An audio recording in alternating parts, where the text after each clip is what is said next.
আরও ভালো অনুভূতির জন্য হেডফোন ব্যবহার করুন।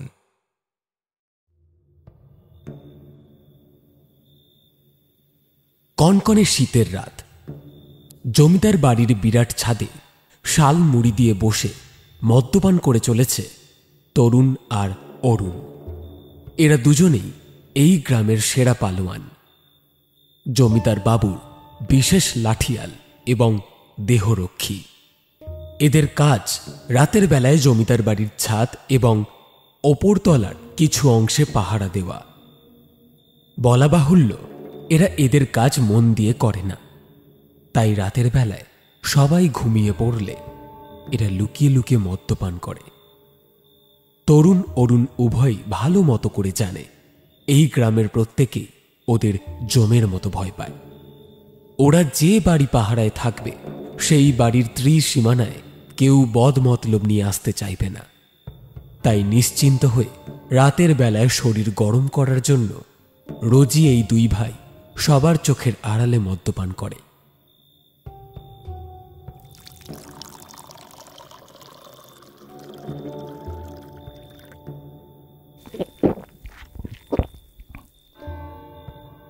আজও তাই করছিল এবং একে অপরের সাথে গল্প করতে করতে হাসাহাসি করছিল।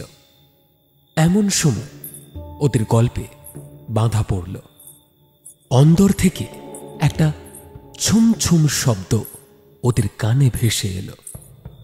মন দিয়ে দুই মাতাল সেই শব্দের উৎসকে দেখার জন্য দরজার দিকে তাকিয়ে রইল। শব্দটা নূপুরের। কেউ যেন তাদের দিকেই নূপুর পায়ে ছুম ছুম শব্দ করতে করতে এগিয়ে আসছে। ভারী সুন্দর সেই শব্দ। যার নূপুরের শব্দ এত সম্মোহনী, তার রূপ লাবণ্য কল্পনা করে এই দুই ভাইয়েরই চোখ চিকচিক করে উঠল। এই শীতল আমেজপূর্ণ রাতে মদের সঙ্গে একটা মেয়ে নিজে থেকেই সামনে চলে এলে ওদের শরীর গরম করতে যে কতটা সুবিধা হবে সেটা ভেবেই ওদের নিঃশ্বাস ভারী হয়ে আসছিল। আস্তে আস্তে সেই নূপুরের শব্দ ওদের আরো কাছাকাছি এলো। কৌতূহলপূর্ণ দৃষ্টি নিক্ষেপ করে অরুণ আর তরুণ তখনও তাকিয়ে রইল ছাদের দরজার দিকে। দুয়ারের সামনে একজন ছিপছিপে চেহারার রমণীর আবির্ভাব হল। তার মুখ রয়েছে এক গলা ঘোমটার আড়ালে। চাঁদের আলোয় সেই রমণীর দেহ গঠন ওদের দুই ভাইকেই উত্তেজিত করে তুলল। কে তুমি? এত রাতে এখানে কি করছো? আমি এই বাড়িচ্ছি। তোমরা এখানে ছাদে একা একা বসে আছো, তাই ভাবলাম একটু তোমাদের সঙ্গে বসে গপ্প করে আসি গে। বাহ বাবা, এ তো মেঘ না চাইতেই জল। দুই ভাই একে অপরের দিকে তাকিয়ে শয়তানি হাসি হাসল। আমার সঙ্গে আসবে নাকি তরুণ লেঠেল? তোমাকে আমার বড় ভালো লাগে। মেয়েটির এইরূপ মিষ্টি কণ্ঠস্বরে তরুণ উৎসাহিত হয়ে পড়ল। হাতে মদের গ্লাস নিয়ে উঠে গেল মেয়েটির দিকে। অরুণ ওর হাত ধরে বলল, ভাই, কে এই মেজরেটা? আমরা ওকে আদেও চিনি না। দেখ, বলিস না ওর কথায়। কে আমি জানি না ভাই, তবে যেই হোক মেয়ে তো আমার তাতেই চলবে। আর তুই তুই তুই অত চিন্তা করিস না, আমার পর আমি তোর কাছে পাঠিয়ে দেব, ঠিক আছে? এখন অবধি কোনো মেয়েকে কি আমি একা ভোগ করেছি রে পাগলা? সবকিছুর ভাগ তো তুই পেয়েছিস। এখন হাতটা ছাড় তো দেখি।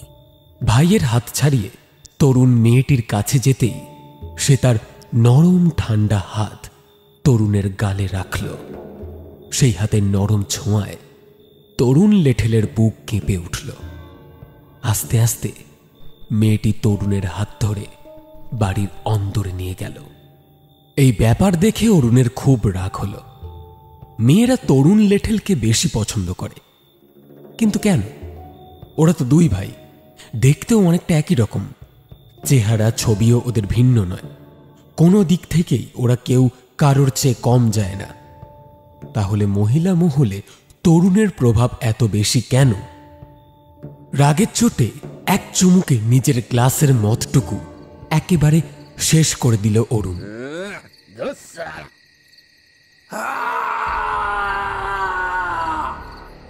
এমন সময় অন্দর থেকে একটা হাড় কাঁপানো চিৎকার শোনা গেল।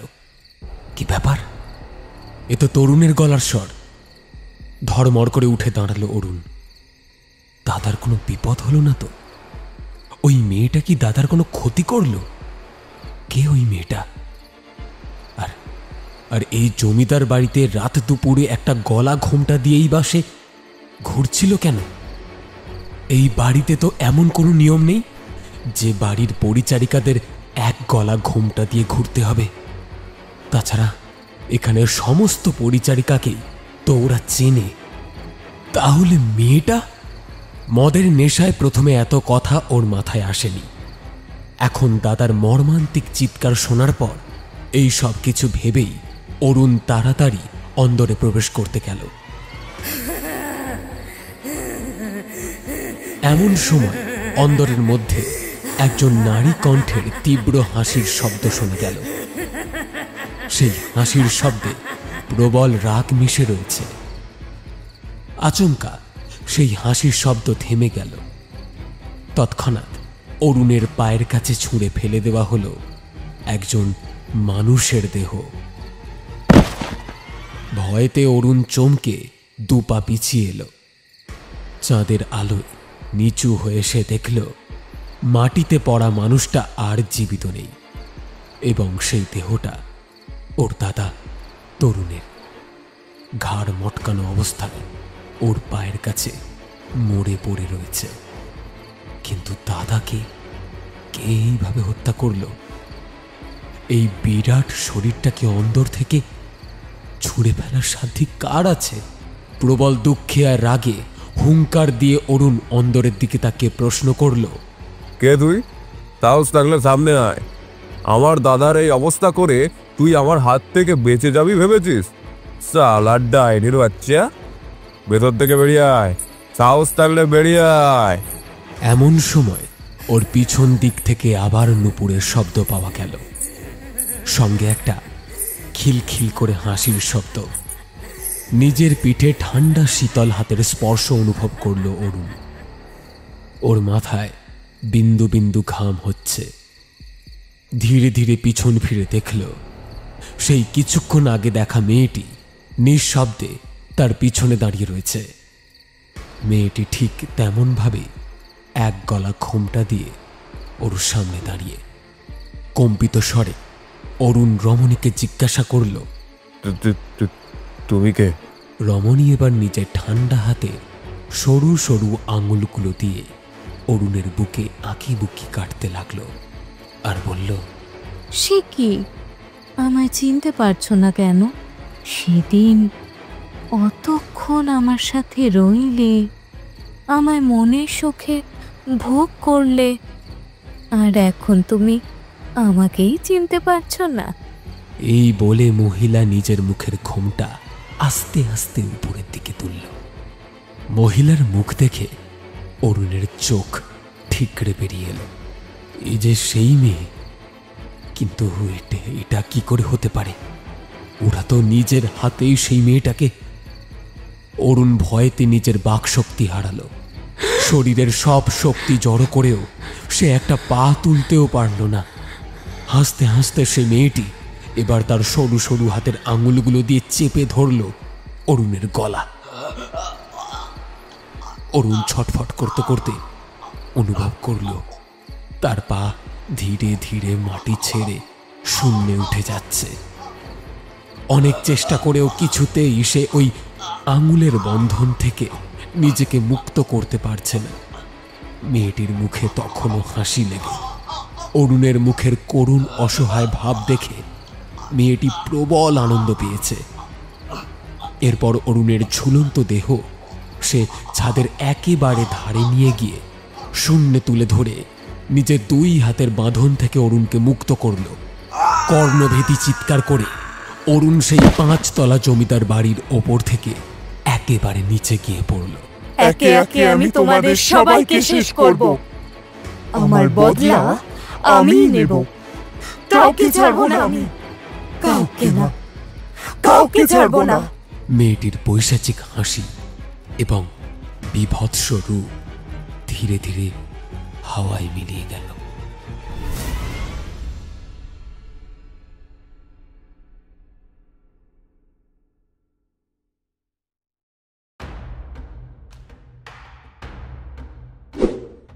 সাবস্ক্রাইব করুন আমাদের অ্যানিমেশন চ্যানেল টুন বাংলাকে। চ্যানেলের লিংক ডেসক্রিপশন বক্স এবং কমেন্ট বক্সে দেওয়া রইল। এই কলিযুগে সঠিক বিচার চাওয়া হয়তো সাধারণ মানুষের জন্য একটা স্বপ্নই রয়ে যায়। তাই হয়তো কিছু সময় সঠিক বিচার করতে, সঠিক শাস্তি দিতে একজন রাধিকার দরকার। কে রাধিকা? শুনে নিন আজকের গল্প, জানতে পারবেন খুব তাড়াতাড়ি। চলুন তাহলে শুরু করা যাক আমাদের আজকের গল্প, লেখিকা অঙ্কিতা ঘোষের কলমে মৃত্যু মিছিল।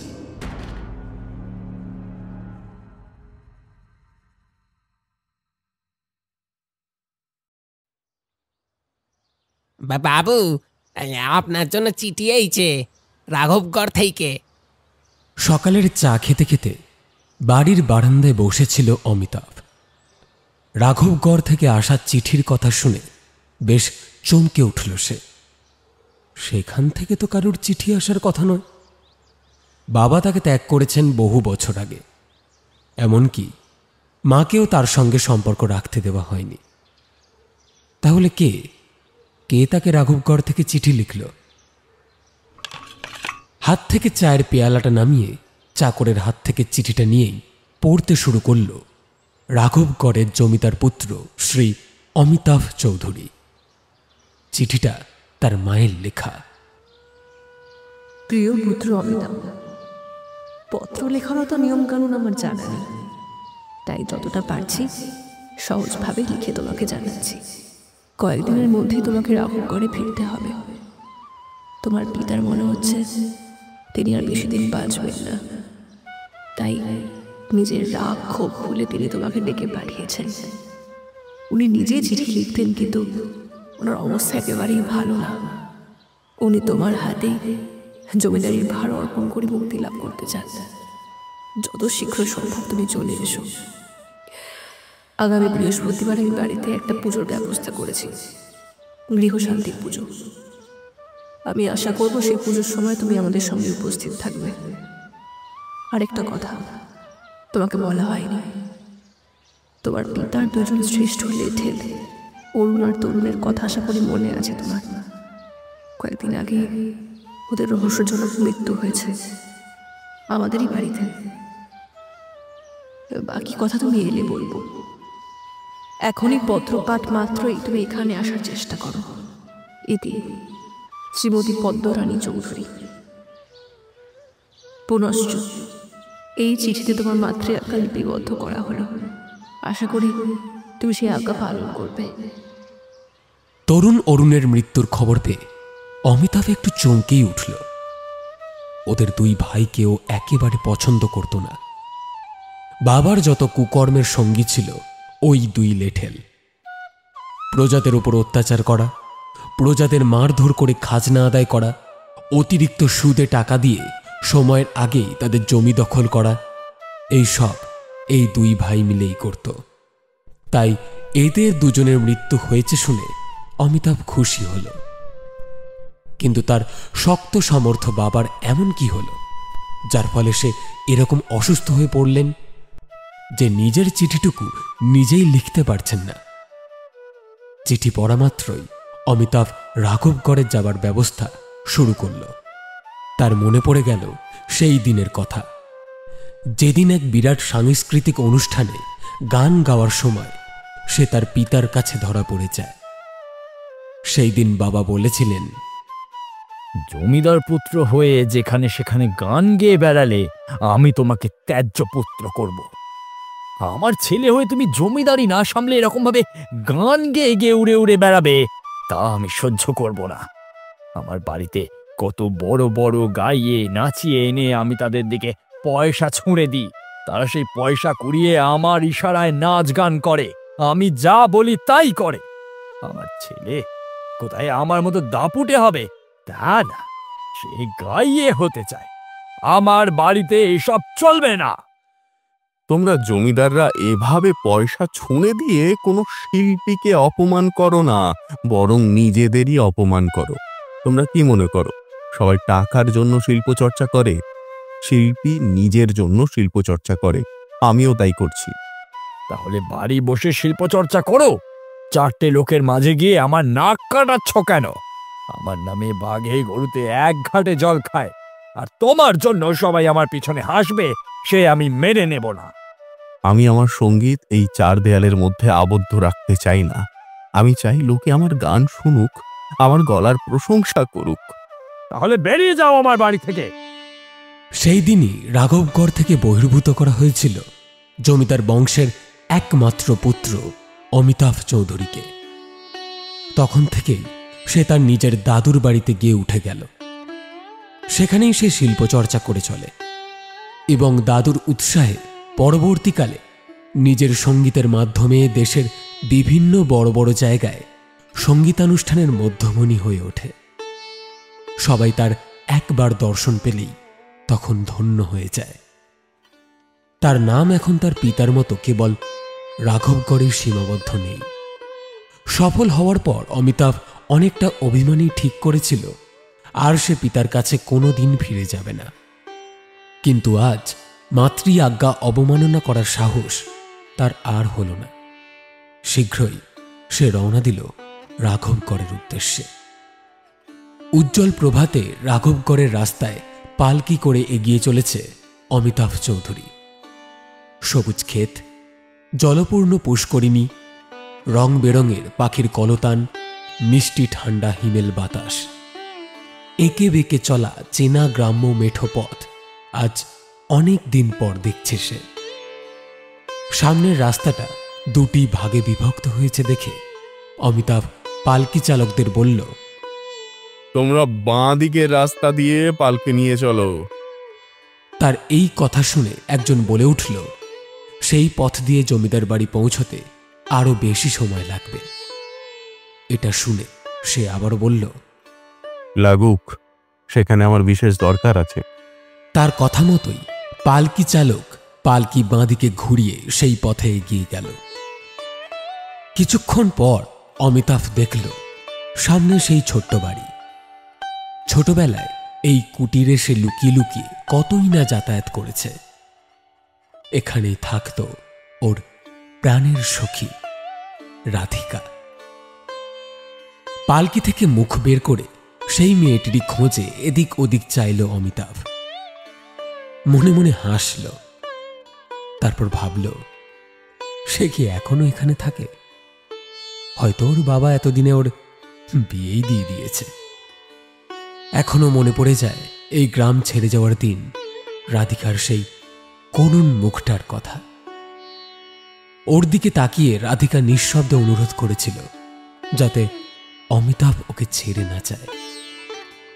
কিন্তু বাবার করা অপমানের যোগ্য জবাব দিতে অমিতাভ তখন সেই করুণ দুটি চোখ দেখেও না দেখার ভান করেছিল। মনে মনে ভেবেছিল প্রতিষ্ঠিত হওয়ার পর নিশ্চয়ই সে রাধিকাকে এখান থেকে নিয়ে যাবে। কিন্তু সফলতা তাকে এমনই চেপে ধরেছিল যে সে এই গ্রাম্য মেয়েটির কথা একেবারে ভুলে গেছে। আজ বহু বছর পর এই গ্রামে এসে রাধিকার কথাই তার সবার আগে মনে পড়েছে। কিন্তু বাড়ির সামনে সে কাউকেই দেখতে পেল না। একবার কি নেমে দেখবে? না, লজ্জায় নামতে পারল না অমিতাভ। পালকির পর্দা টেনে দিল। কিছুক্ষণের মধ্যে সে পৌঁছে গেল জমিদার বাড়ির সম্মুখে। ছেলের আগমনে তখন জমিদার বাড়িতে উৎসব শুরু হয়েছে। শঙ্খধ্বনি উলুধ্বনিতে মেতে রয়েছে চারিদিক। অমিতাভ পালকি থেকে নামতেই আরতির থালা নিয়ে তার কাছে এগিয়ে গেল তার মা। অনেক দিন পর অমিতাভ নিজের মাকে সামনে দেখে চোখের জল সামলাতে পারল না। মায়ের পায়ে হাতে দিয়ে প্রণাম করল। মা আরতি শেষ করে অমিতাভকে বলল, আমি জানতাম বাবা তুমি আসবে, এখন একটু বিশ্রাম করে নাও। তোমার বাবা সবে মাত্র ওষুধ খেয়ে ঘুমিয়েছে, তিনি উঠলে আমি তোমাকে তার ঘরে ডেকে পাঠাবো। এখনো এই ঘর ঠিক সেইভাবেই সাজানো রয়েছে, যেইভাবে সে এই ঘর ছেড়ে গিয়েছিল। তার ঘরের একদিকে সেই বইয়ের তাকগুলোর এখনো বইতে ভর্তি হয়ে রয়েছে। অমিতাভ মুখ হাত পা ধুয়ে জলযোগ করে নিজের একটা প্রিয় বই হাতে নিয়ে ইজি চেয়ারে হেলান দিয়ে বসে পড়ল। রাস্তার ধকলে সে ক্লান্ত ছিল। পড়তে পড়তে বুকের উপর বইটা রেখে অমিতাভ ঘুমিয়ে পড়ল। নূপুর পড়া একটি মেয়ে ওর ঘরে ঢুকল। ঘুমন্ত অমিতাভের কাছে এসে ওর মাথায় হাত রাখল। নিজের মাথায় একটা ঠান্ডা হাতের স্পর্শ অনুভব করল অমিতাভ। চমকে উঠল সে। হঠাৎ একটা নূপুরের শব্দ শোনা গেল। কেউ যেন ছুটে এই ঘর থেকে বাইরে বেরিয়ে গেল। অমিতাভ তাড়াতাড়ি বাইরে বেরিয়ে দেখল কোথাও কেউ নেই। এত লম্বা বারান্দা, এত তাড়াতাড়ি পেরিয়ে কি করে কেউ অদৃশ্য হতে পারে? তাহলে কি সত্যি এই ঘরে কেউ এসেছিল, নাকি সবই তার মনের ভুল?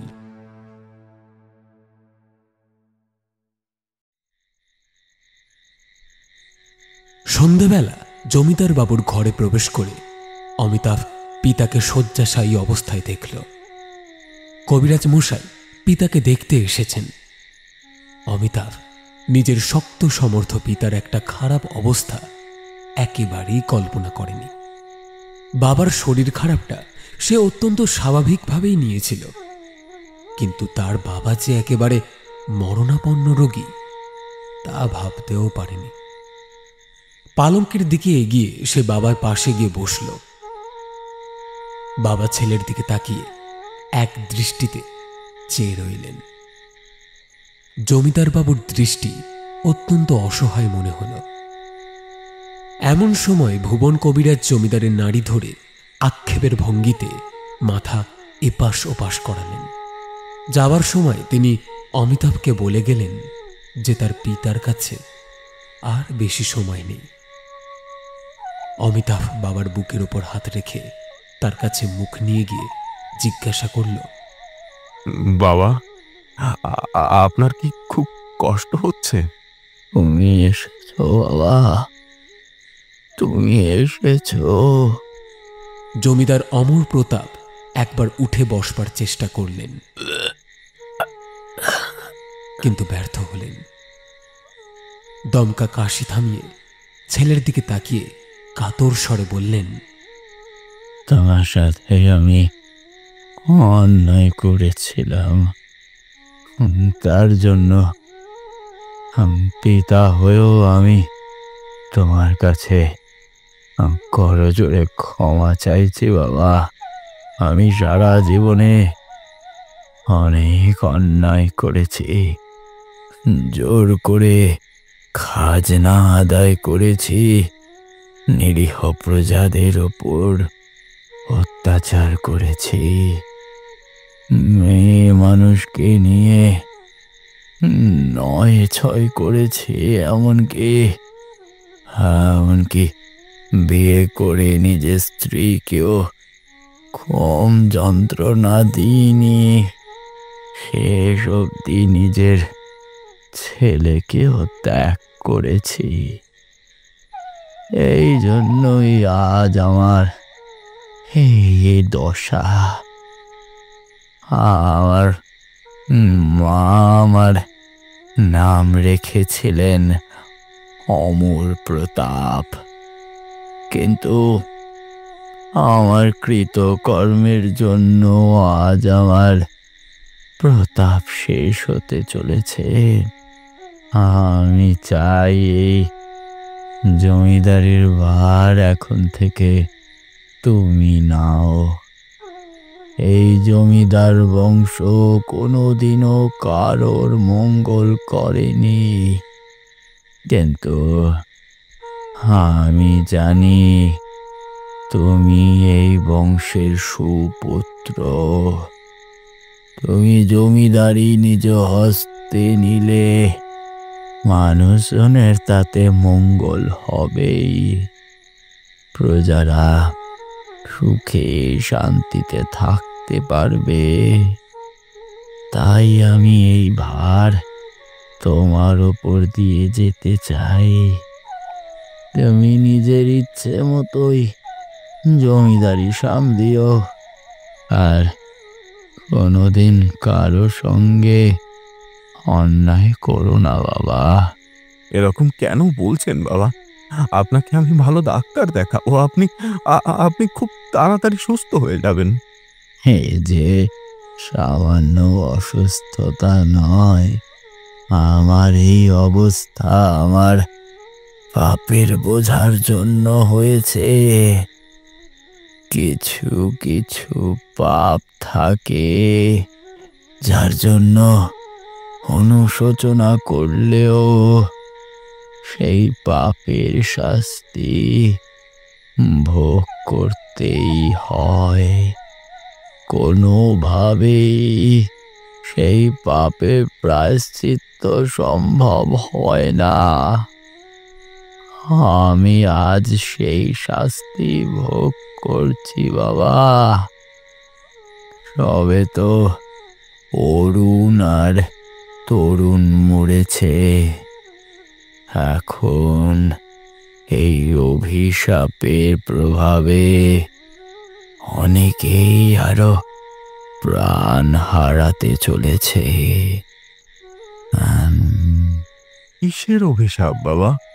মারণ অভিশাপ বাবা, মারণ অভিশাপ। এই অভিশাপ একে একে আমাদের প্রত্যেককে শেষ করে দেবে। এই চিন্তায় চিন্তায় আমি অর্ধেক হয়ে গেছি। তোমার উপর জমিদারির ভার অর্পণ করে আমি এবারে নিশ্চিন্তে দু চোখ বুঝবো। আমার মৃত্যুই হবে আমার পাপের প্রায়শ্চিত্ত। আমি আশা করি তুমি আমায় ক্ষমা করে দিয়েছ বাবা। এখন তাহলে তুমি এসো, আমার শরীরটা আর ভালো লাগছে না, আমি একটু ঘুমাবো। অমিতাভ বাবার ঘর থেকে বেরিয়ে এলো। ঘরের বাইরে দাঁড়িয়ে তার জন্য অপেক্ষা করছিলেন তার মা আর ওর একমাত্র মামা পরেশচন্দ্র। ঠিক কি হয়েছে বলো তো মা? বাবা কোন অভিশাপের কথা বলছেন? জানি না বাবা, ওনার হয়তো মনে ভুল হচ্ছে। বুড়ো বয়সে মাথাটা খারাপ হয়ে গিয়েছে বোধ হয়। তোমার বাবাকে এইভাবে পিছনে খাতরাতে দেখে আমার একদম ভালো লাগছে না বাবা। এই কদিন অবধি উনি একেবারে সুস্থ ছিলেন, তো সুস্থ ছিলেন, কেন যে এরকম হলো আমি তো কিছুই বুঝতে পারছি না। আমার কিচ্ছু ভালো লাগছে না। অমিতাভের মামা পরেশচন্দ্র দিদির সঙ্গে সেই ছোটবেলায় এই বাড়িতে এসেছিল। তারপর থেকে সে দিদির সঙ্গেই রয়ে গেছে। জামাইবাবুর সঙ্গে তার বেজায় ভাব। কাছারির অর্ধেক দায়িত্ব তার কাঁধেই ছিল। এখন জমিদার বাবুর এই অবস্থায় সম্পূর্ণ দায়িত্ব নিয়ে সে হিমশিম খাচ্ছে। আর কি বলবো বলো তো ভাগ্নে, জামাইবাবুর মাথাটা একেবারে খারাপ হয়ে গিয়েছে। এই লেথেলদের মরবার পরই জামাইবাবুর এরকম পাগল পাগল অবস্থা। আচ্ছা, এই লেঠেলরা মারা গেল কিভাবে? কি বলবো ভাগ্নে, সে যে কি ভয়ানক দৃশ্য, চোখে না দেখলে বোঝানো যাবে না। সকালবেলা হঠাৎ চিৎকারে সেদিন আমার ঘুম ভাঙল। শুনলাম জমিদার বাড়ির নিচে লাশ পড়ে রয়েছে। আমি ছুটে গিয়ে দেখলাম অরুণ লেঠেলের লাশ। আমি জানতাম ওরা ছাদে বসে দুই ভাই মিলে রোজ রাতে মদ কেনে। ভাবলাম সেই মদের মাত্রা বেশি হয়ে যাওয়ায় ছাদ থেকে পড়ে গেছে। কিন্তু তরুণ লেঠেলের খোঁজ পাওয়া গেল না। আমরা সবাই মিলে ছাদে উঠলাম। ছাদে গিয়ে দেখলাম সেই মর্মান্তিক দৃশ্য।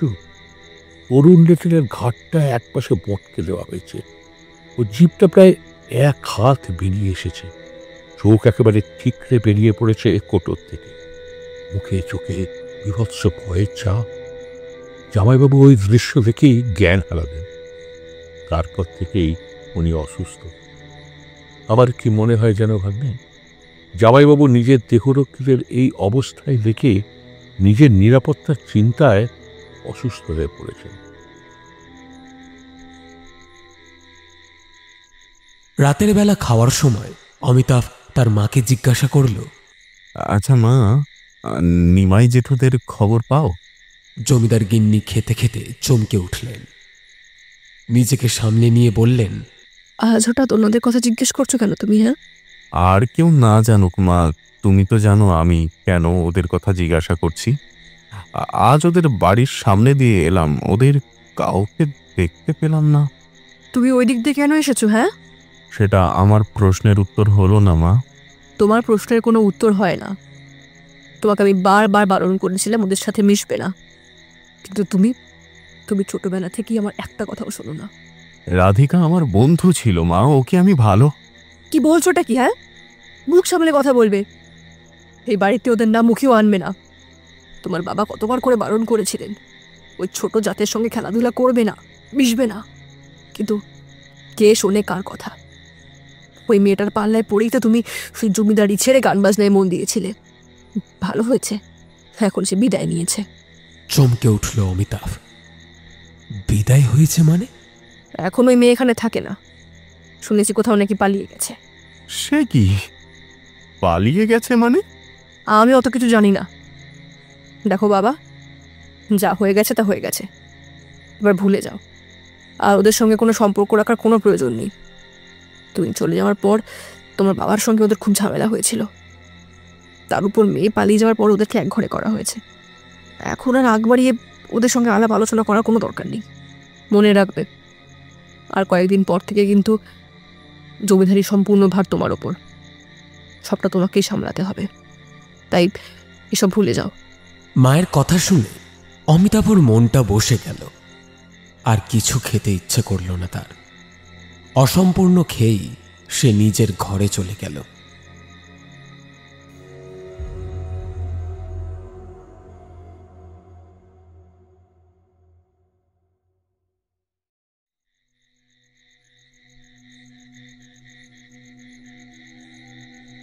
গভীর নিশুতি রাত।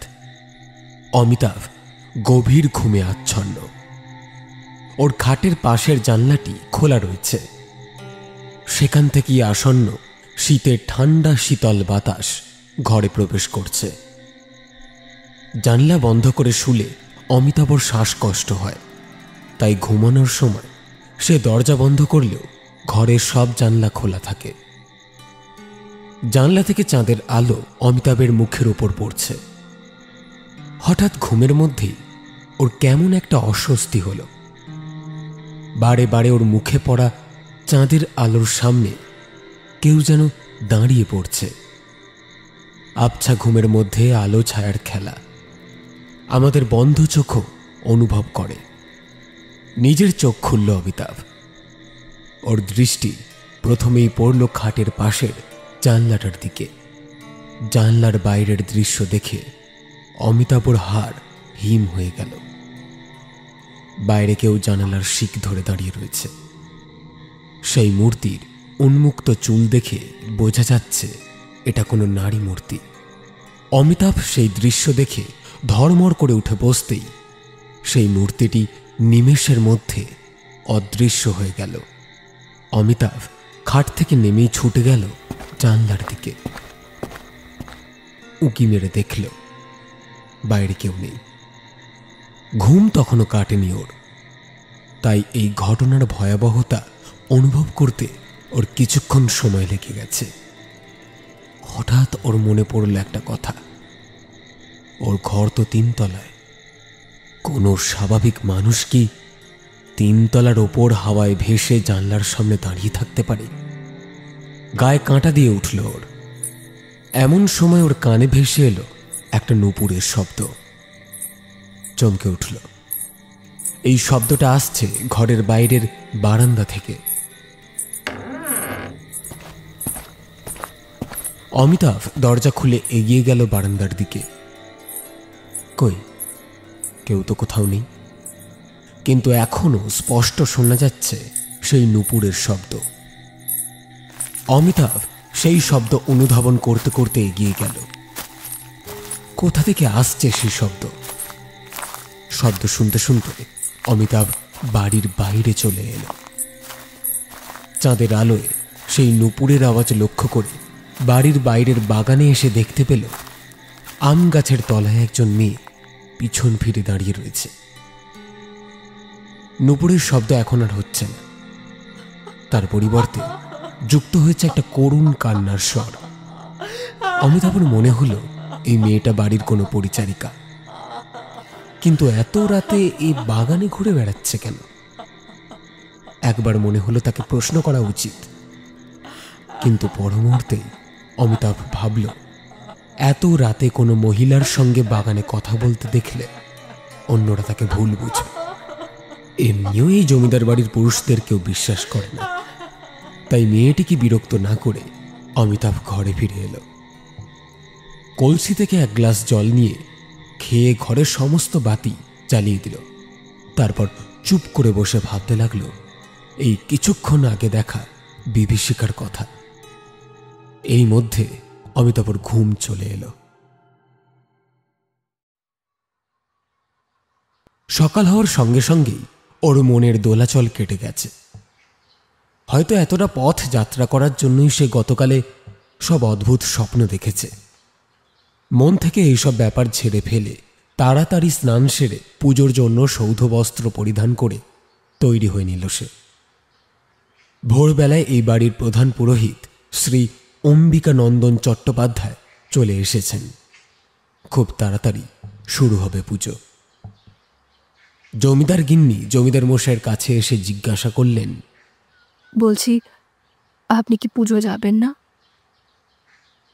না গিন্নি, আমার যা শরীরের অবস্থা, সেই অবস্থায় আমি উঠে পুজোর জায়গা অবধি যেতে পারবো না।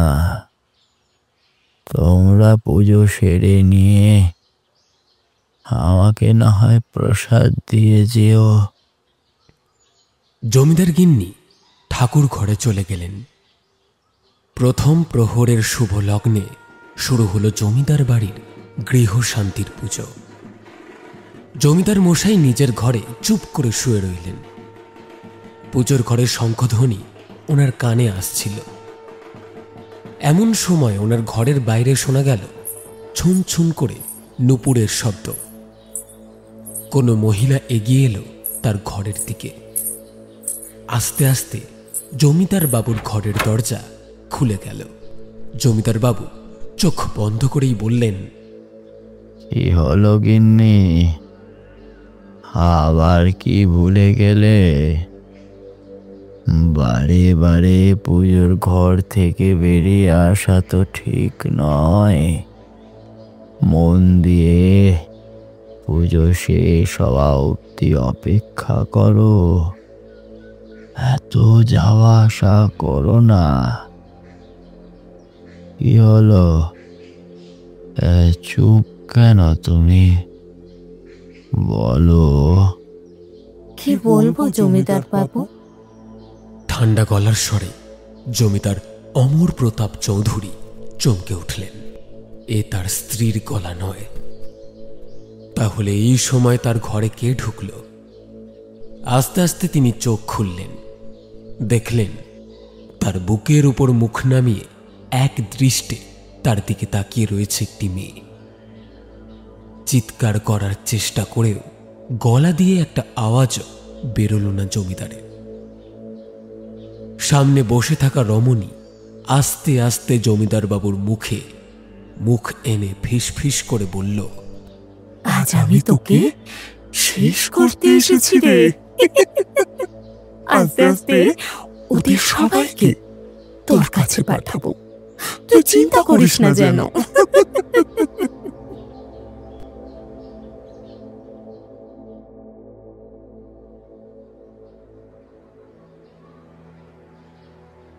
পুজো শেষ হলো।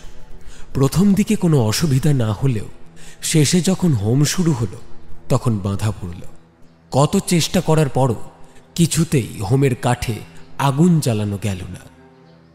সামান্য আগুন জ্বললে প্রচুর পরিমাণে ঘৃতাহুতি দেওয়ার পরও আগুন বারে বারে নিভে যাচ্ছিল। এই বাড়ির পরিবেশ আমার ঠিক মনে হচ্ছে না গিন্নিমা। এই বাড়ির বাস্তু নষ্ট হয়েছে। কি বলছেন ঠাকুর মশাই? তার মানে উনি ঠিকই বলেছেন, এই বাড়িতে কারোর অভিশাপের ছায়া নেমে এসেছে? আমারও তাই মনে হচ্ছে গিন্নিমা। অভিশাপ কিনা জানি না, তবে অপশক্তির ছায়া যে পড়েছে সেই বিষয়ে আমার কোনো সন্দেহ নাই। কি উপায় সব ঠিক করা যাবে আপনি বলে দিন, আপনি দয়া করে বলে দিন। কি উপায় সব ঠিক হবে সেটা বলার আগে তো বিপদটা আসলে কি সেটা জানতে হবে। আমার মনে হচ্ছে এই বাড়িতে কোনো অপশক্তি রয়েছে, কিন্তু সেই অপশক্তি কে, কেন এই বাড়িতে সে দৃষ্টি দিয়েছে সেটা না জানতে পারলে তবেই কোনো উপায় বলা যাবে না, নচেত নয়। পুরোহিত মশাই, আপনি কয়েকদিন এখানেই রয়ে যান। আর একটা উপায় না করে আপনি কোথাও যাবেন না, আমি অনুরোধ করছি আপনাকে। বেশ, তাই হবে গিন্নিমা। জমিদার বাড়ির পুজো নির্বিঘ্নে শেষ হলো না। কোনো রকমে পুজো শেষ করে পুরোহিত মশাই প্রসাদ ভাগ করে দিলেন। জমিদার গিন্নি প্রসাদ নিয়ে স্বামীর ঘরের দিকে চলে এলেন। কিছুক্ষণের পরই সেই দিক থেকে তীব্র চিৎকারে জমিদার বাড়ি কেঁপে উঠল। এই চিৎকার জমিদার গিন্নির। অমিতাভ সহ প্রত্যেকে ছুটে জমিদার বাবুর ঘরে গিয়ে দেখল জমিদার গিন্নি স্বামীর বুকের উপর শুয়ে কাঁদছেন। জমিদার বাবুর চোখ খোলা অবস্থায় বিছানায় পড়ে আছেন। তার মুখ বেঁকে আছে বাম দিকে। চোখে প্রাণের কোনো চিহ্ন নেই, চিহ্ন আছে কেবল আতঙ্কে। জমিদার বাবুর শেষকৃত্য সম্পন্ন করা হলো। জমিদার বাড়িতে তখন আতঙ্কের ছায়া। পরপর 3টি মৃত্যুই রহস্যজনকভাবে হয়েছে। যদি সত্যি এই বাড়ির উপর কোনো অপশক্তি ছায়া পড়ে থাকে তাহলে সেটা কেন পড়েছে? প্রত্যেকের মনেই এখন সেই চিন্তা। এর মধ্যে অমিতাভের মামা পরেশচন্দ্র খানিকটা অস্বাভাবিক আচরণ শুরু করেছে। ডান পিঠে মামাকে চট করে ভয় পেতে অমিতাভ কোনো দিনও দেখেনি, তবে এখন তার মামা সব সময় কেমন ভয়ে ভয়ে থাকে। এর কোনো যথাযথ উত্তর অমিতাভ পাচ্ছিল না। সবাই মিলে কিছু একটা লুকানোর চেষ্টা করেছে তার থেকে। অমিতাভ একদিন পরেশচন্দ্রর কাছে বসে জিজ্ঞাসা করল, মামা, তোমরা সবাই আমার থেকে কি লোকাচ্ছ বলো তো? আমি সবটা জানলে ঠিক একটা উপায় বের করতে পারবো। তুমি কিচ্ছু পারবে না ভাগ্নে। ও আমাদের সবাইকে মেরে ফেলবে, কেউ বাঁচবে না, কেউ না। মেরে ফেলবে? কে মেরে ফেলবে মামা, বলো আমায়। ওই মেয়েটা আমাদের মেরে ফেলবে ভাগ্নে। কোন মেয়ে? রাধি? পরেশ, কি সব বলছো তুমি? হ্যাঁ, মাথা খারাপ হয়ে গেছে নাকি তোমার? মামা কার কথা বলছে মা? তোমার মামা পাগল হয়ে গেছেন। ওনার একটা কথা বিশ্বাস করো না। তুই এখন ঘরে যাও, আমি তোমার মামার সাথে একটু কথা বলতে চাই। অমিতাভ ঘর থেকে বেরিয়ে গেল। স্পষ্ট বুঝতে পারল যে মা কিছু সত্য তার থেকে গোপন করার চেষ্টা করছে, কিন্তু কি সেই সত্য? এবারে সেটাই খুঁজে বের করবে সে। পরেশচন্দ্র কোনো সময় আর একা থাকতে চায় না। অমিতাভ বিশেষ ব্যবস্থা করে দিল একজন প্রহরীর। সে তার মামাকে সারাদিন পাহারা দেবে এবং রাত্রিবেলা তার ঘরের বাইরে সজাগ হয়ে দাঁড়িয়ে থাকবে। নিজেদের লোক ছাড়া বাইরের কারোর মামার ঘরে ঢোকার অনুমতি ছিল না। অজান্তেই অমিতাভ এই ব্যবস্থা করল। ওর মন বলছিল এই মৃত্যু মিছিলের পরবর্তী লক্ষ্য তার মামা। প্রহরী সজাগ হয়ে পরেশচন্দ্রর ঘরের বাইরে পাহারায় রয়েছে। পরপর এতগুলো মৃত্যুর পর জমিদার বাড়িতে প্রহরী সংখ্যা এখন অনেক বৃদ্ধি পেয়েছে, কিন্তু কিছু শক্তি মনুষ্য প্রহরী দ্বারা কোনো দিনও দমন করা যায় না। গভীর রাতে জমিদার গিন্নি পরেশচন্দ্রর ঘরের বাইরে এসে উপস্থিত হলেন। পরেশবাবু ঘরে আছেন? প্রহরী হ্যাঁ সূচক মাথা নাড়াতেই তিনি দরজা খুলে দেওয়ার নির্দেশ দিলেন। সে দরজা খুলে দিতেই চমকে উঠল পরেশচন্দ্র। সামনে নিজের দিদিকে দেখে শান্তির নিঃশ্বাস ফেলল সে। জমিদার গিন্নি ঘরের ভেতরে এসে দরজা বন্ধ করলেন। তুমি এত ভয় কেন পাচ্ছ পরেশ? আজ সকালে তুমি তোমার ভাগ্নেকে সব বলতে যাচ্ছিলে পরেশ। আমি কি করতাম দিদি? ও যে বলল ওর কাছে সব স্বীকার করলে ও আমায় বাঁচিয়ে দেবে। ছাই বাঁচাবে, বরং ও জানতে পারলে ও নিজে তোমাকে আগে প্রাণে মেরে ফেলবে। তাছাড়া এত ভয় পাওয়ার আছেটা কি? হ্যাঁ, কি বলছো দিদি? তুমি তো সব জানো। এখন অবধি যারা যারা মারা গেছে প্রত্যেকেই সেই কাজটা একসাথে করেছিল। তুমিও তো জানো যে আমরা সবাই মিলে মেয়েটার সাথে কি করেছিলাম। মুখ বন্ধ রাখো পরেশ, এই কথা যেন ঘুণা করে কেউ জানতে না পারে। যাই হোক, আজ শুনলাম নাকি তুমি কিছু খাওনি। কি করে খাবো দিদি? আমার গলা দিয়ে কিচ্ছু নামবে না। তা বললে কি করে হয় ভাই? কিছু তো খেতে হবে। কথা বলতে বলতে জমিদার গিন্নি পরেশের ঘরে টেবিলে রাখা ফলের ঝুড়ির দিকে এগিয়ে গিয়ে একটা আপেল তুলে নিলেন। তারপর সেটা ছুরি দিয়ে কাটতে কাটতে বললেন, সেদিনের ব্যাপারটা যত তাড়াতাড়ি ভুলতে পারবে তোমার পক্ষে ততই ভালো। যা করে ফেলেছ সেই নিয়ে আর আফসোস করে লাভ নেই। আর তাছাড়া কোনো প্রমাণ তো তোমরা বাকি রাখোনি। লাশ তো তোমরা বাগানে পুঁতে দিয়েছ, তাহলে এত চিন্তা কেন করছো? চিন্তা তো একটু হবে। কথাটা পরেশ শেষ করতে পারল না। দিদির দিকে সন্দেহ ভরা চোখে তাকিয়ে পরেশচন্দ্র জিজ্ঞাসা করল, লাশ যে আমরা পুঁতে দিয়েছি এই কথা তুমি জানলে কি করে দিদি? সে সময় তো জামাইবাবু তোমায় ঘরে বন্দি করে রেখেছিলেন। উনি আমাদের বারে বারে বারণ করে দিয়েছিলেন যে তোমায় যেন কেউ না জানায় যে আমরা লাশ কোথায় রেখেছি। সঙ্গে সঙ্গে জমিদার গিন্নি নিজের কঠিন দৃষ্টি পরেশচন্দ্রর দিকে নিক্ষেপ করল। ভয়ানকভাবে হাসতে হাসতে তিনি পরেশের দিকে এগিয়ে আসছিলেন। পরেশের হাত পা থর থর করে কাঁপছে। তার দিদির মুখের অভিব্যক্তি আস্তে আস্তে পরিবর্তিত হচ্ছে। পরেশ পিছিয়ে যেতে যেতে অনুভব করল তার পিঠে ঠেকছে শক্ত দেওয়াল। বাইরে এখনো প্রহরীর পায়চারি পদশব্দ পাওয়া যাচ্ছে, কিন্তু তাকে যে হাঁক দিয়ে ডাকবে সেই আওয়াজও পরেশের গলা থেকে বেরোচ্ছে না। জমিদার গিন্নি আস্তে আস্তে পরেশচন্দ্রর দিকে এগিয়ে গিয়ে নিজের হাতের ছুরিটা পরেশের গলায় ঠেকিয়ে হেসে বলল, এবারে তোর পালা। সঙ্গে সঙ্গে জমিদার গিন্নির মুখ পাল্টে গিয়ে সামনে দাঁড়ালো সেই মেয়েটি, যার সর্বনাশ করতে কেউ ছাড়েন। পরেশচন্দ্র প্রাণ কাটানো চিৎকার করতে গেল, এমন সময় সেই মেয়েটি ছুরি দিয়ে নিমেষের মধ্যে পরেশের গলার নলি কেটে দিল। মাটিতে পড়ে ছটফট করতে লাগলো পরেশ। রক্তে ভেসে গেল তার ঘরের মেঝে।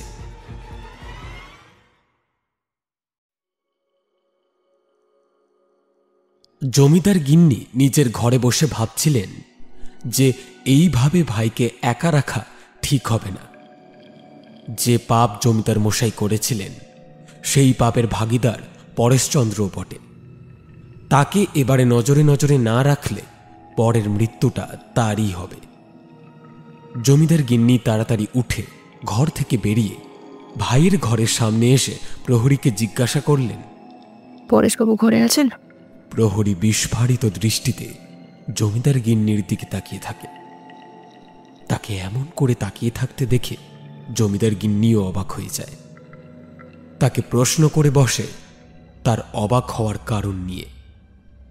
উত্তরে সে জানায়, একটু আগেই নাকি জমিদার গিন্নি ভেতরে গেছে। এটা শুনে এক ধাক্কায় দরজা খুলে দিলেন তিনি। দেখলেন একটা নারকীয় দৃশ্য। পরেশ মেঝেতে পড়ে রয়েছে, চারিদিক ভেসে যাচ্ছে রক্তে। কেউ নৃশংসভাবে কেটে রেখেছে পরেশচন্দ্রর গলার নলি। চিৎকার করে জ্ঞান হারালেন জমিদার গিন্নি। একের পর এক মৃত্যু লেগেই রয়েছে জমিদার বাড়িতে, কিন্তু কেন? এবার কার পালা? জমিদার গিন্নির না অমিতাভর? পরেশচন্দ্রর মৃতদেহ উদ্ধারের পর টানা 3 দিন জমিদার গিন্নির জ্ঞান ঠিক মতো ফিরল না। যতবার তার জ্ঞান ফেরে ততবারই অজ্ঞান হয়ে পড়েন। প্রবল জ্বর কিছুতেই কমতে চাইছে না।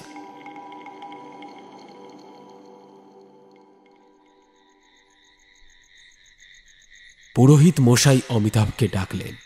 এই কয়েকটা দিন তুমি তোমার মাকে একা ঝেড়ো না। আমার মনে হচ্ছে এরপর ওনার উপরই বিপদের কালো মেঘ আবৃত হয়ে রয়েছে। এই বাড়িতে প্রবেশ মাত্রই আমি বুঝতে পেরেছিলাম এই বাড়িতে কোনো অপশক্তির ছায়া রয়েছে। এখন এখানে থেকে আমি বুঝতে পারছি এই অপশক্তি নিজের প্রতিশোধ স্পৃহা না মিটিয়ে এখান থেকে বিদায় নেবে না। কিন্তু এখনো এই আত্মা কাউকে দেখা দেয়নি, তাই জন্য এই বিষয়ে সঠিক সিদ্ধান্ত নিতে পারছি না।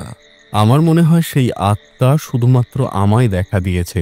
যেদিন প্রথম আমি এই বাড়িতে এলাম সেদিন রাত্রিবেলা আমার জানালায় আমি একটা নারী মূর্তিকে দাঁড়িয়ে থাকতে দেখেছি।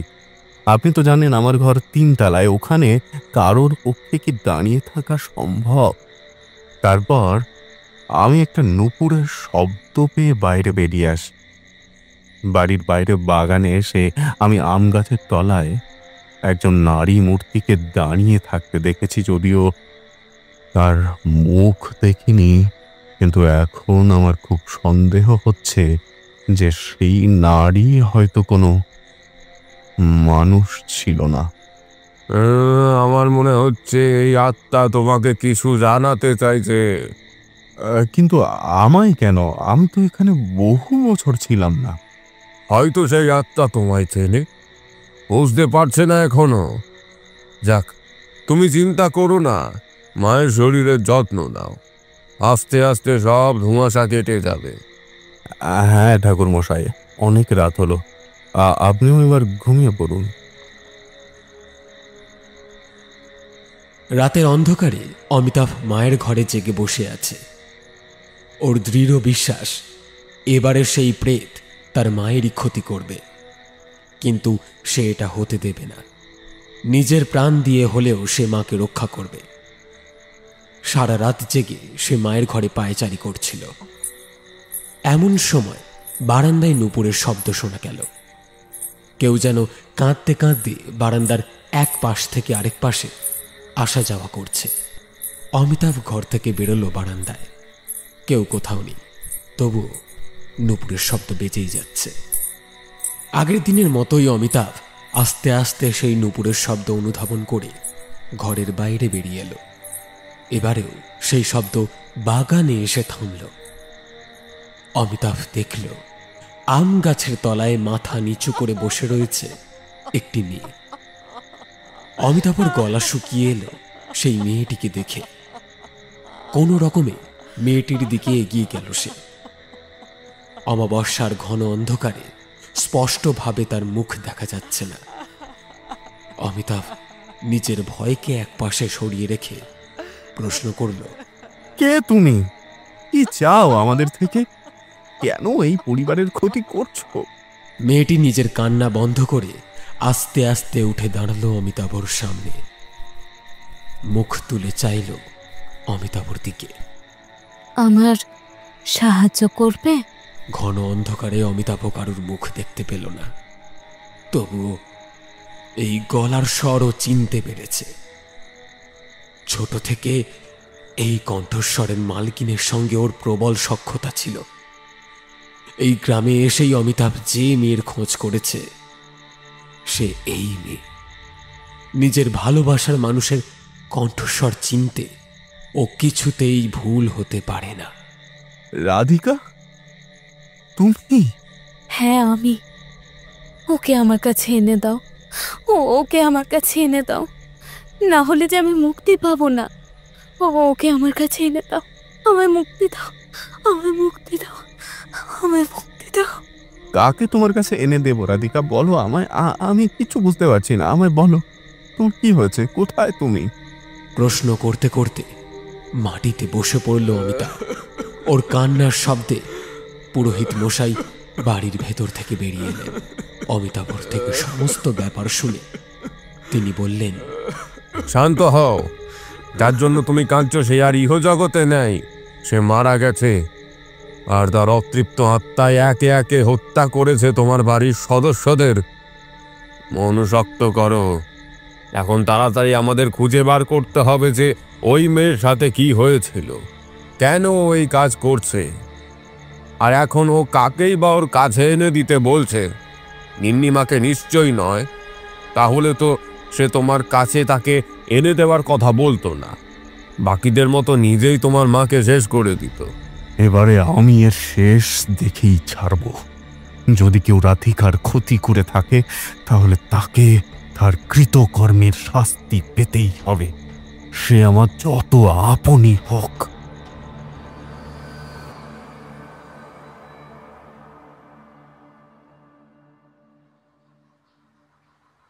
পরের দিন সকালবেলা অমিতাভ নিমাই জ্যাঠার বাড়ি পৌঁছল।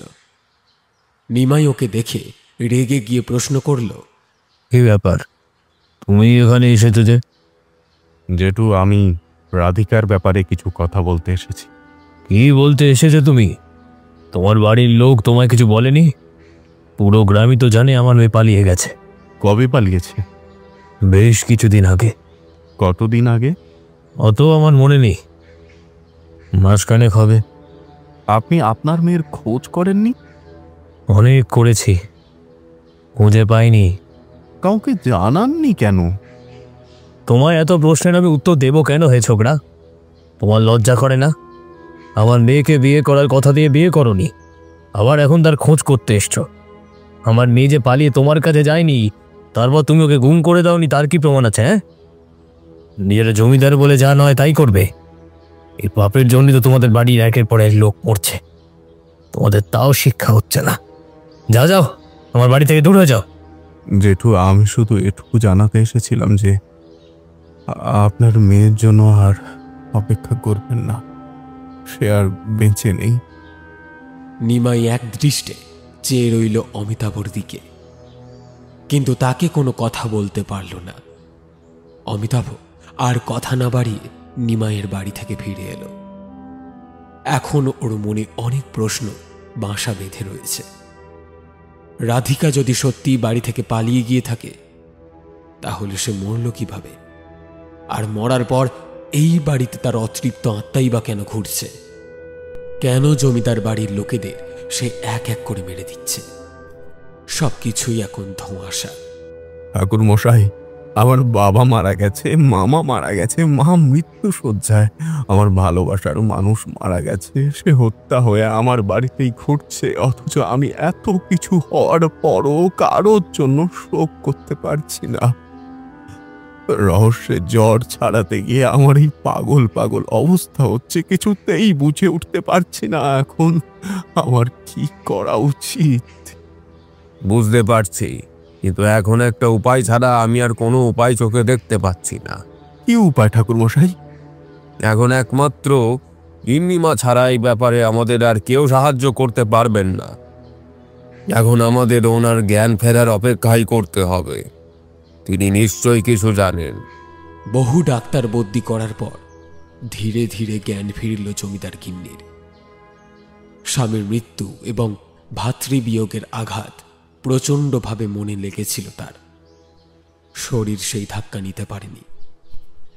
এখন জ্ঞান ফিরে সামান্য সুস্থ হতেই অমিতাভ তার মায়ের কাছে বসে জিজ্ঞাসা করল, মা, তুমি সত্যি করে বলো, আমাদের বাড়িতে কি এমন ঘটনা ঘটেছিল যার অভিশাপ এই বাড়ির সকলের উপর লেগেছে? তুমিও জানো, আমিও জানি, এই পুরো গ্রাম জানে বাবা কি ধরনের মানুষ ছিলেন আর তার সাকরেতরা কি ধরনের ছিল। তারা প্রত্যেকেই জীবদ্দশায় অনেক অন্যায় করেছে। আমি জানতে চাইছি এমন কি অন্যায় তারা শেষবার করেছে যার ফলে ওদের প্রত্যেককে প্রাণ হারাতে হলো। যারা যাবার তারা চলে গেছে, আর কারোর প্রাণের আশঙ্কা নেই। আর কিছু খুলে কেউ উঠে পার করতে চেয়েও না। গিন্নিমা, আপনি যদি কিছু জানেন সেটা এখনই বলে দিন, কারণ এইবারে এই আত্মার অভিশাপ কিন্তু আপনার ছেলের ওপরই পড়তে পারে। আপনি যদি সত্যিটা জেনে থাকেন সেটা আমাদের বলুন। আর তাছাড়া এই আত্মা কার সেটাও কিন্তু আমরা জেনে গেছি। কি জানেন আপনারা? এই আত্মার রাধিকার, তাই তো মা? ছেলের হাত ধরে জমিদার গিন্নি বলতে শুরু করলেন, সব বলছি, আমি সব বলছি।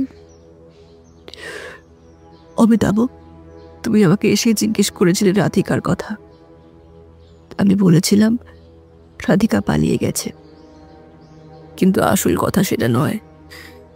রাধিকা কোথাও পালায়নি, ওকে হত্যা করা হয়েছে। এই বাড়িতেই ওকে হত্যা করা হয়েছে। আর ওকে হত্যা করেছে তোমার বাবা, তোমার মামা আর ওই 2 লিটল। তোমার বাবা এমনিতেও রাধিকাকে পছন্দ করতেন না, তোমার সাথে ওর মেলামেশা তিনি একদম সহ্য করতে পারতেন না। তুমি বাড়ি ছেড়ে চলে যাওয়ার পর থেকে তোমার বাবার রাগ রাধিকার উপর দ্বিগুণ মাত্রায় প্রকাশ পেয়েছিল। তোমার উপরে রাগ মেটাতে গিয়ে তিনি আর তেনার সব ছেলেরা মিলে রাধিকাকে উত্ত্যক্ত করা শুরু করলেন। মেয়েটির পরিবারকেও একেবারে অতিষ্ঠ করে তুললেন। মেয়েটির বাবা নিমাইয়ের ওপরে মিথ্যে মিথ্যে চুরি জালিয়াতির অভিযোগ দেওয়া হলো। জোর করে বেশি বেশি খাজনা আদায় করা হতো ওদের থেকে। এমনকি তাদের জমি ও বাড়ি হাতিয়ে নেওয়ার হুমকি দেওয়া হয়েছিল। কিন্তু এইসব করে ওদের মন ভরল না। তোমার সাফল্যের খবর পেয়ে তোমার বাবা আরও রেগে উঠলেন। তিনি ভাবতে পারেননি যে তুমি নিজে থেকে এত কিছু করতে পারবে। এর আগেই মাসখানেক আগে একদিন তোমার বাবা সে মেয়েটিকে জমিদার বাড়িতে তুলে আনলেন। আমি চোখের সামনে দেখলাম মেয়েটিকে চুলের মুঠি ধরে টানতে টানতে ছাদে তোলা হলো। তারপর মেয়েটির আর্ত চিৎকারে পুরো জমিদার বাড়ি কেঁপে উঠল। ওরা এক এক করে সবাই মিলে ভোগ করলো মেয়েটিকে। তারপর মেয়েটিকে ওই অবস্থায় ওরা ছাদ থেকে নিচে ফেলে দিল। আমি প্রতিবাদ করতে গিয়ে তোমার বাবার কাছে মার খেলাম। তারপর উনি আমাকে একটা ঘরে বন্দি করে রাখলেন। পরের দিন সকালবেলা ঘর খুলে যখন আমাকে বাইরে আনা হলো, তখন আমি দেখলাম সব স্বাভাবিক। মেয়েটির লাশ কোথায় এবং মেয়েটির সাথে শেষে কি হয়েছিল সেই সব আমি কিচ্ছু জানি না। উল্টে গ্রামে তোমার বাবারা রটিয়ে দিল যে মেয়েটি নাকি পালিয়ে গেছে। গ্রামের লোকেরাও সে কথা বিশ্বাস করলো।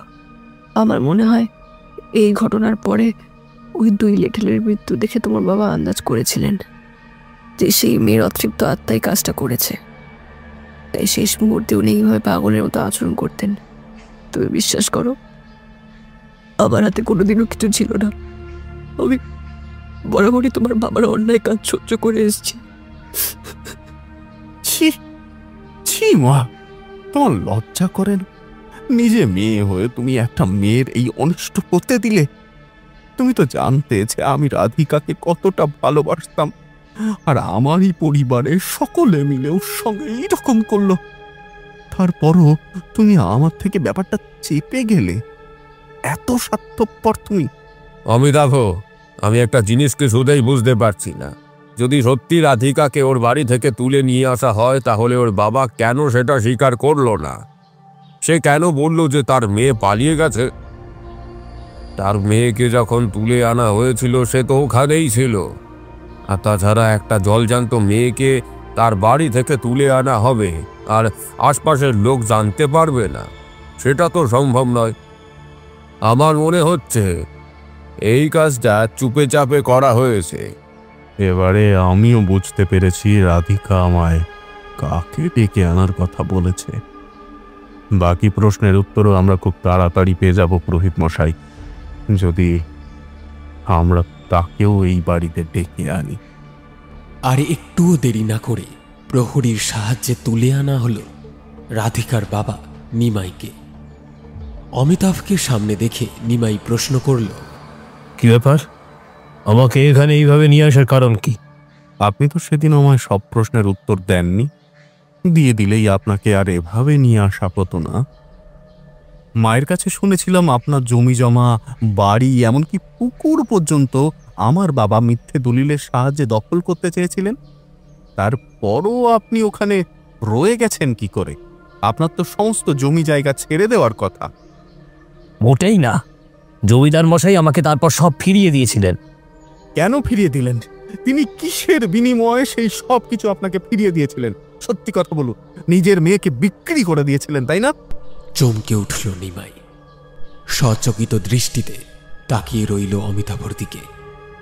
অমিতাভ বলল, প্রথমেই আমার আন্দাজ করা উচিত ছিল। ছোট থেকেই আমি দেখে এসেছি আপনি আপনার মেয়ের ওপর কত অত্যাচার করতেন। ওর মা মারা যাওয়ার পর আপনি ওকে নিজের কাজের লোকের মতো বাড়িতে এক কোণে ফেলে রাখতেন।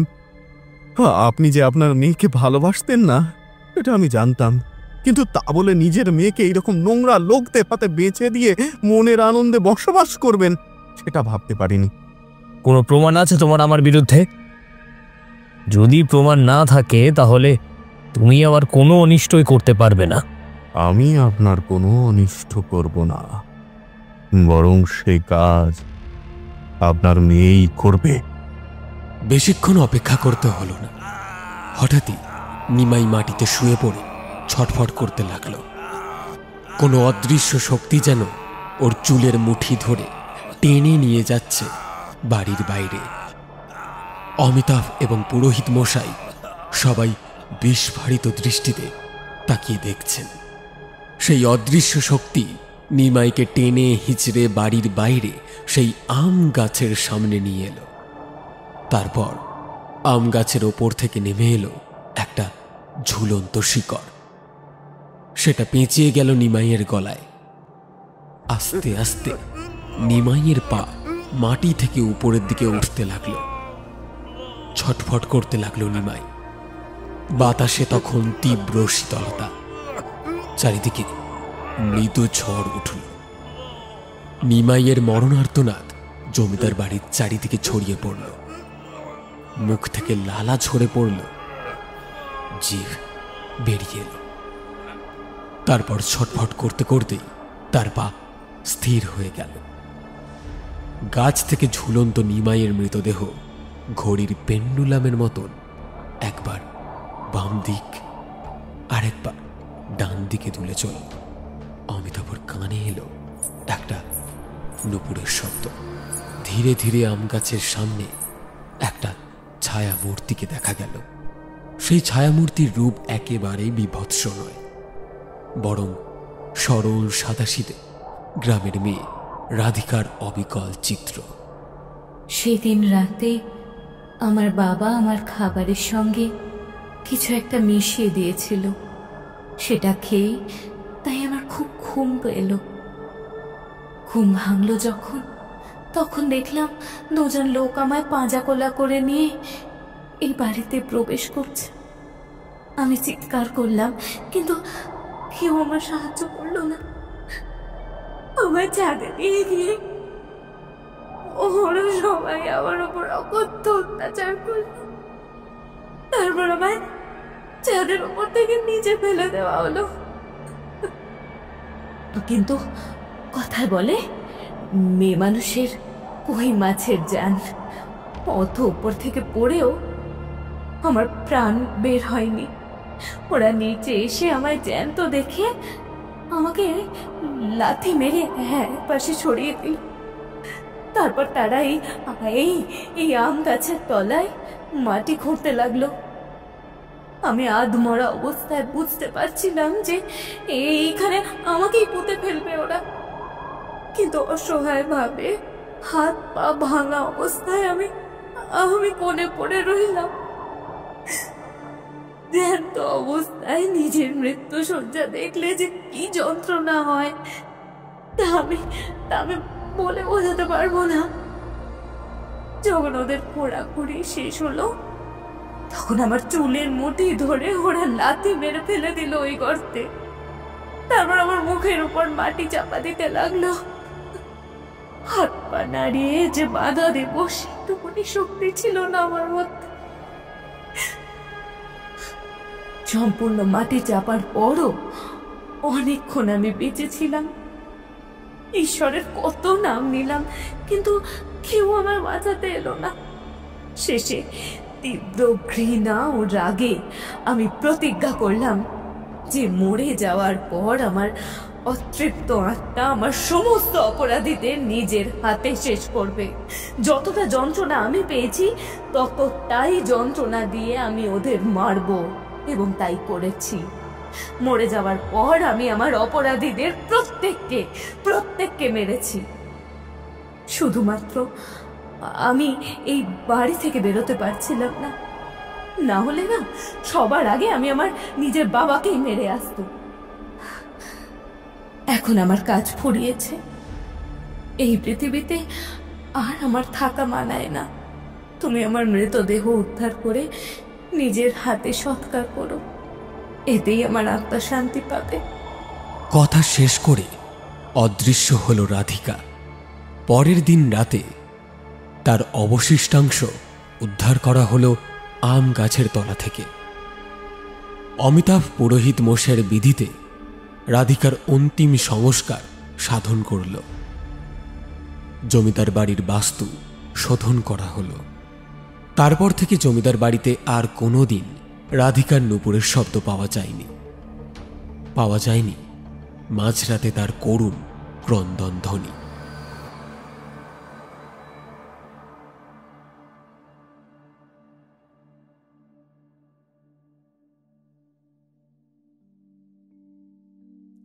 শুনছিলেন আজকের গল্প মৃত্যু মিছিল। গল্পকার অঙ্কিতা ঘোষ।